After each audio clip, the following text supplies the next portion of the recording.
Hello, welcome to today's episode. Last time we talked about the health effects of oral sex. Today we will be talking about the best ways to reduce these health effects of oral sex. My name is Christiana Mausi Sairam, a Fulbright scholar and a public health practitioner. Okay, so last time, in the last episode, we defined what oral sex means. So I'll take that again. Oral sex refers to the use of your mouth, your lips, and your tongue to stimulate a partner's genital or anus in order to give a sexual pleasure. And we know oral sex has so many other names. We have BJ, blowjob, we have 69, we have going down, giving head, and we also have rimming. Okay, so oral sex, as I said in the previous episode, is also a type of sex. So just like other forms of sex, you need to take precautions in order to prevent any health effects such as sexually transmitted infections. So in order to reduce these health effects, there are two major ways when it comes to oral sex. First, abstinence. And abstinence simply means not avoiding oral sex altogether, so you don't engage in oral sex. Then the second way is using barrier protection. So let's start with the abstinence. So there are conditions under which you should not carry out oral sex. The first one is when your partner has been diagnosed with any form of sexually transmitted infection, such as HPV infection, syphilis, gonorrhea, HIV, and so forth. You should avoid oral sex altogether if your partner has any of these infections, or if you yourself have any of these infections. The next point is if your partner has any cuts or sores or blister. So if you can see any cuts or sores, blisters, or any abnormal growth or a rash on your partner's either the mouth, the lip, or on the genitals, you should avoid oral sex altogether. Then if you have an unhealed, maybe you had piercings done on any part of your body and it's unhealed or is inflamed, there is some reddening there, you should avoid oral sex. So if your partner had a piercing done either on the tongue or in the mouth, any part of the mouth, the lips, or in the genital area, either on the vulva or on the penis, you want to avoid using your mouth to touch that area, or the other way. Then if your partner has throat infection, such as a common sore throat, if your partner complains of sore throat, you should avoid having oral sex. Then if your partner is in her menses, yes, you should avoid having oral sex, because menstrual blood, just like other forms of blood, can carry this bacteria and viruses. So this can be transmitted into your mouth if you have oral sex with the woman directly during her menses. And for the throat infection, if you have any genital STI, maybe you have a sore or a blister or a rash there, and your partner uses his or her mouth to touch the genital area, the bacteria, for example, if you have gonorrhea, the bacteria will be transmitted into your partner's mouth and throat. So that can lead to any gonorrhea or chlamydia of the throat. The bacteria will go in there and cause havoc. And in the previous episode, we talked about how it leads to throat cancer, throat and mouth cancer, when you come in contact with the human papilloma virus, that's the HPV. So it's important to avoid oral sex if you have throat infection. Same way, if your partner already has gonorrhea, bacteria, or chlamydia or HPV in their throat, they can pass it on to your genital area. So it's very important. Then another point is, if you have undergone recent dental works, maybe you had tooth extraction, or maybe you went to see the dentist for teeth cleaning,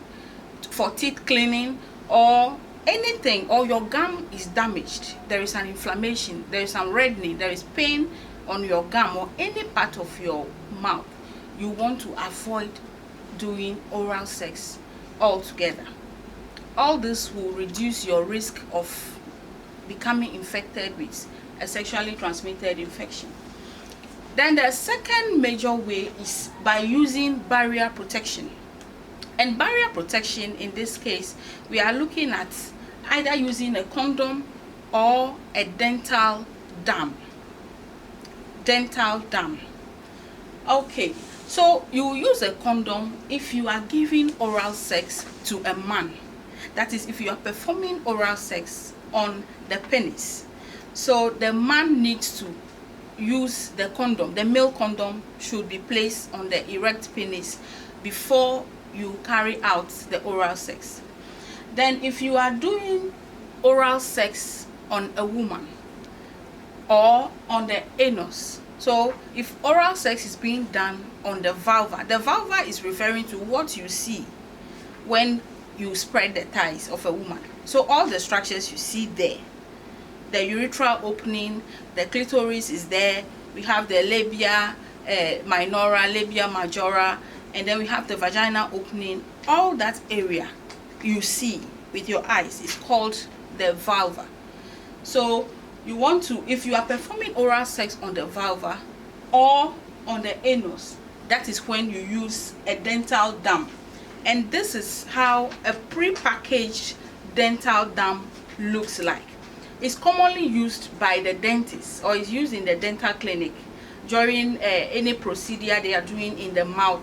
So they use it to prevent the invasion of infection from other parts of the mouth to the point where the dentist is operating on in your mouth. And this can be, it's not readily available in our pharmacies. However, we will learn how to use a condom to make a dental dam. So the dental dam is just a thin latex. It's made from latex. It's a thin latex or plastic rubber, which you can use to cover the genital area, that's the vulva or the anus, before you do oral sex. Okay, so if you have the prepackaged dental dam, it will be placed on the vulva of the woman this way before your mouth comes in contact with the vulva or the clitoris. So this prevents the woman's vaginal fluid from coming in contact with your mouth. So your mouth is only touching this part of the dental dam, and you should not turn it over when you are using it. You only come in contact with this side. When you are done, you just take it like this and drop it in the bin. You do not put it in your toilet because it can clog your system. Okay, so now let's look at how to use a condom to make a dental dam. Okay, so you need a condom and a pair of scissors. Okay, so first of all, when you take the condom, you want to press it to be sure that there is still air. The air is in there. Is air, you can feel air pockets. To be sure there is no piercing anywhere, it's not damaged. And then you check the expiry date as well to be sure the condom is not expired. So you push the condom to one side of the pack like this, and then you tear with your hand. Please do not use your teeth because you can easily break the condom inside. Okay, so we have our condom here. Okay, so when you remove the condom from the pack, this is how it looks like. So you take your scissors. We want to cut the tip, the reservoir tip at the top of the male condom. So you just cut the tip. Okay. So after cutting the tip, you have this. You have this. Okay. So the next thing is to cut through the bottom, the ring. So here it is. You cut through it, and then you roll it out like this. So it gives you a rectangular shape, which is similar to the prepackaged dental dam. And these days we have so many types of flavored condoms, so that should not make you uncomfortable if you have to make a dental dam from the condom. Okay, so this is what we have. Okay, yes, because it's pre-lubricated, so it's a bit sticky, but that's fine. Okay, so this is what you have. So basically you place this on the vulva of the woman. So you don't need to stretch it out, just place it gently. And in order to keep the dental dam in place, you can apply some water-based lubricant to the vulva first, so that when you put the condom or the dental dam on it, it can stay in place. So once you put it there, then you can go ahead to do your oral sex. And please check to make sure there are no tears in the dental dam you have made before it comes in contact with your mouth. Okay, so that's very simple. And please remember, anytime you have to use this, you can only use this per section of oral sex. So if you do oral sex one, and then after some minutes or hours you want to do another oral sex, you cannot reuse this. It has to be discarded right after use. So you have to take another condom again and then go through the process to make a new dental dam in order to have the next oral sex. So this can be used on the vulva, or if you want to perform anilingus or oral sex on the anus. So you need to use this to create that protection or that barrier between you and your partner, so that you do not come in contact with any organism that will cause infection. So remember, for the male, you are using the condom, just the normal condom. So once you remove the condom from the pack, after checking whether it's expired or not, no damage. So for the male, you hold the tip of the condom, making sure there is no air trapped in there, and then you roll it over the erect penis. So you just roll it over gently this way. Then you can go ahead and perform the oral sex on the male penis. Okay, so what are some of the things you should do when you are using the dental dam? First, I've mentioned that you should not turn it over. You should never turn it over. Don't use one part and then you turn it over to use the other part. Then the other one is, don't brush your teeth right before oral sex. You know, when you brush your teeth or when you floss, your gum, there may be some micro tears or micro injuries, micro breakages in your gum. And if you go and do oral sex and your partner has any infection, it becomes easy. Your risk increases for contracting those infections. Then you should not reuse the dam. I've said that already. And it should be kept in place until you are done. So don't start with the dental dam like this and then at a point you remove it to go direct to the vulva. No, it has to be placed in position until you have totally finished with the oral sex, and you should discard in the trash. And please do not use any oil-based lubricants. Don't use any cooking oil, shea butter, or any petroleum jelly. No, because they contain some chemicals that can cause breakage in the condom or the dental dam. So please avoid those, or don't even use a lotion on the condoms and the dental dam. Then there are other ways that you can also reduce or prevent the risk of oral sex. So apart from abstinence and the use of barrier protection, you should avoid getting semen into your eyes or your mouth.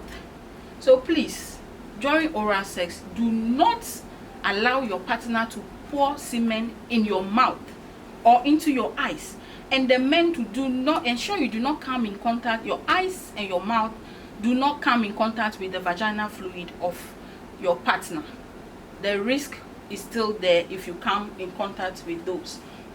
Then you should also engage in sexually transmitted infection screening for your partner and yourself if you have any signs, or even if you do not have any sign but you believe you might have had sex with somebody you barely know, or you have multiple partners. It's important to do that. Then HPV or human papilloma virus screening is also important, and if negative, you go for vaccination. Then you should also be screened for hepatitis A, B, and C, and then if negative, you will be given the vaccination. Even if you have, there are treatments to manage the symptoms. Thank you. And if you have any questions, comments, suggestions you want to make, you can email them to christiana.achu@fulbrightmail.org. christiana.achu@fulbrightmail.org. You can also WhatsApp or call 050-174-2759. Thank you.